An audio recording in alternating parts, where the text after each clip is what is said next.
very much to my fellow Iranians in the room tonight. درود بر شما، خوشحالم که در حضورتون هستم.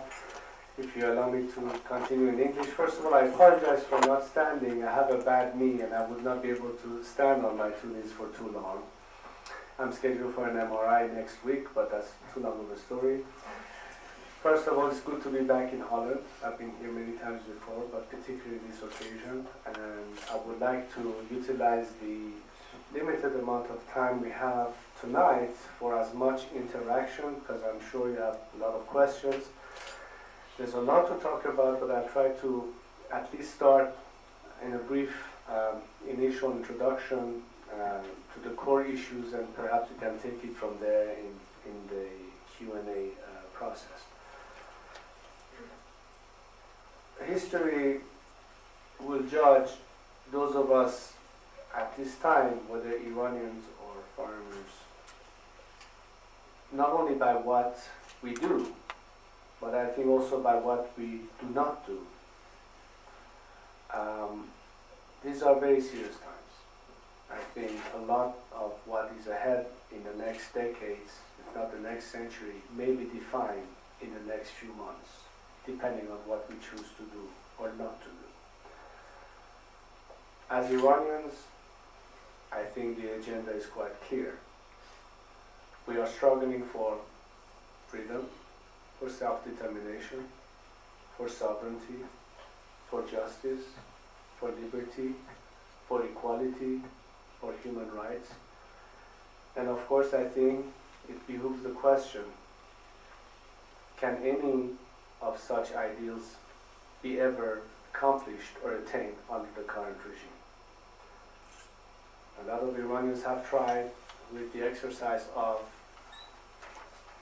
islahat, or if you will, an attempt to reform the system.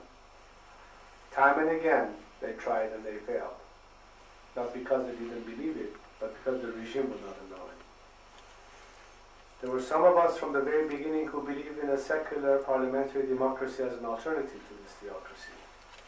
And maybe 30 years had to go by for all the price we had to pay to appreciate the values of freedom, of liberty, of pluralism, of respect for another person's opinions and tolerance.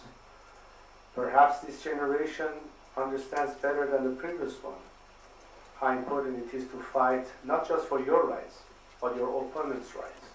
I often said to my strongest detractor, if I don't fight for your right to oppose me for everything I stand for, I won't be able to rely on your turn to defend me for my rights to have my opinions one day. And this is what it's all about at the end of the day.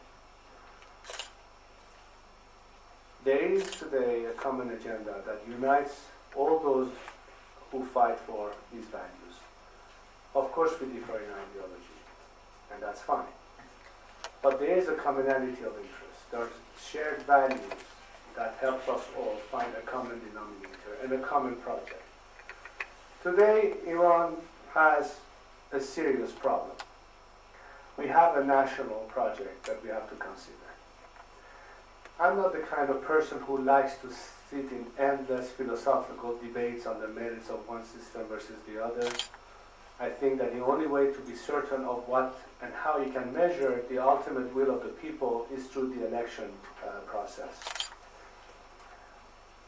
That at the end it's about the ballot box, and at the end it's about the right to conduct free elections. What's the point of arguing if we simply cannot have the right to conduct in our own country today free and fair elections? How can we measure what people want without giving them a chance to cast their votes?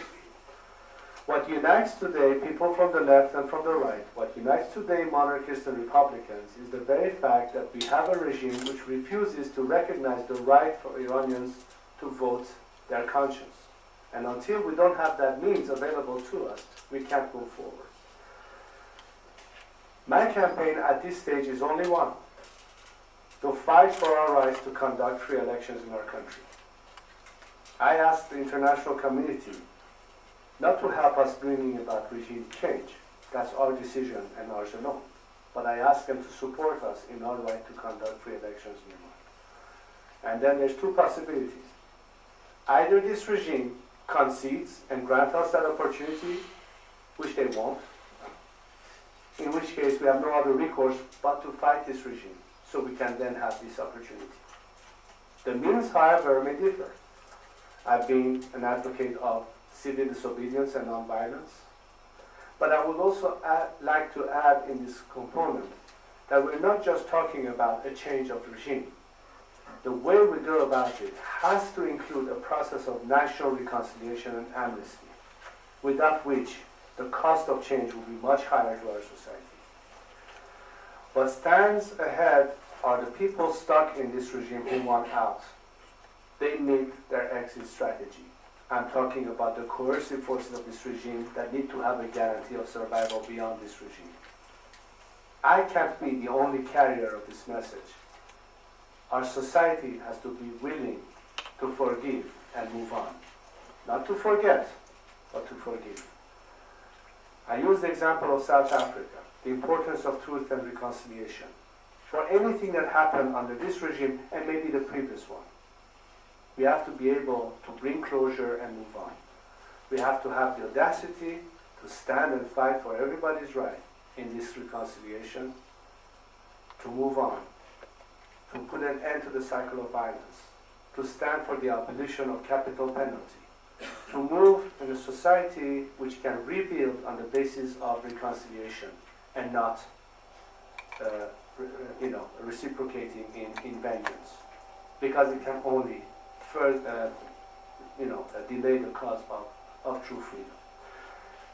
The world has a choice today. They have a choice of opting for a scenario until now never implemented. And that's my biggest reproach to the Western world in particular, especially the democracy of this world. The argument has been between diplomacy and military options. Failed diplomacy and the contemplation of possible military strikes on my country. It's not the first time I've said to them, wait a second, have you forgotten something here? What about the Iranian people? For 33 years, the only dialogue that has existed with Iran by the outside world has been with the regime and its representatives. Don't you think it's about time that we establish a line of direct dialogue with the democratic opposition, which represents the majority of the Iranian people who are outside of this regime to begin with? Whether they are ethnic groups, religious minorities, women who are second-class citizens, that's half of our country's population, when are you going to have the ability to say, sure, we're not asking you to stop your dialogue with the regime, but what about the democratic forces? How many times have I heard people in the outside world saying, well, we don't see the Iranian people moving. I said, how many times do you expect people to go and sacrifice their lives totally unarmed on the streets? How many Sohrabs and Nedas have to sacrifice themselves before you get the message?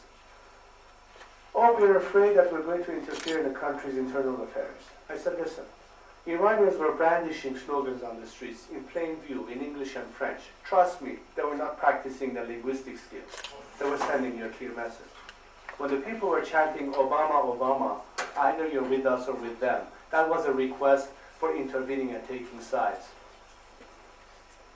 And an opportunity was lost in 2009 after the fiasco and the fraud in the elections. People said, well, the Green Movement is bad, their leaders are imprisoned, blah, blah, blah, blah, status quo, okay, it's a reality, so what if Iran becomes nuclear, and so on and so forth. And to that I say, okay, I have a lot to talk about, but I don't want to take your time on this, because we will be moving on a tangent.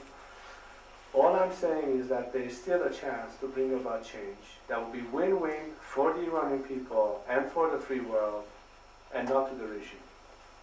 Any scenarios outside of helping the Iranian people will be lose-lose and only to the interest of the regime. Now think about this, whether you are Iranians or foreigners. This opportunity is not going to be around for long. We're talking a few short months. The existential threat to the state of Israel, if the status quo continues to prevail, may in fact be a key reason for getting the whole region into a turmoil that will be unreturnable from. Once we pass that threshold, there's no going back. Once proliferation is a reality, there is no going back. And God help us all if the whole region goes nuclear. And I think Iran is the country that can change that. Iran is the country at which we can stop this proliferation and reverse this. But why could Iran be key? A lot of you have heard the argument by the regime. It is all right to enrich, it is all right to pursue technology. And even some who argued before the regime did, after all, why not a nuclear Iran, militarily speaking, as if it was lip service to some nationalistic pride for any Iranian. I guarantee you, right now, if you conduct a poll in Iran, a lot of people may say, sure, as a matter of principle, it is Iran's sovereign right. But if you ask the majority of the Iranian people, do they trust their own regime with nuclear weapons or technology? The majority will say absolutely not. And if our country tomorrow is attacked, it will just destroy our chances for democracy and for that matter for unified Iran. So much damage has been done by this regime that even if we don't have this problem from an international perspective, I don't know which Iran would be left for those of us fighting for it. This is getting far more serious than usual.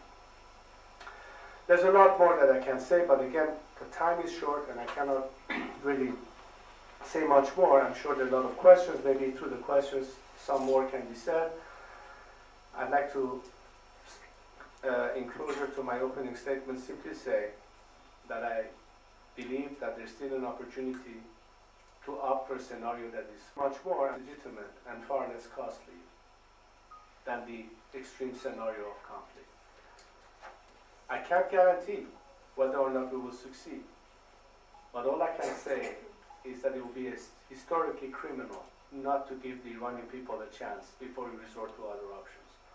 We deserve our day in court after 33 years, and I'm asking the free world to help us in this cause.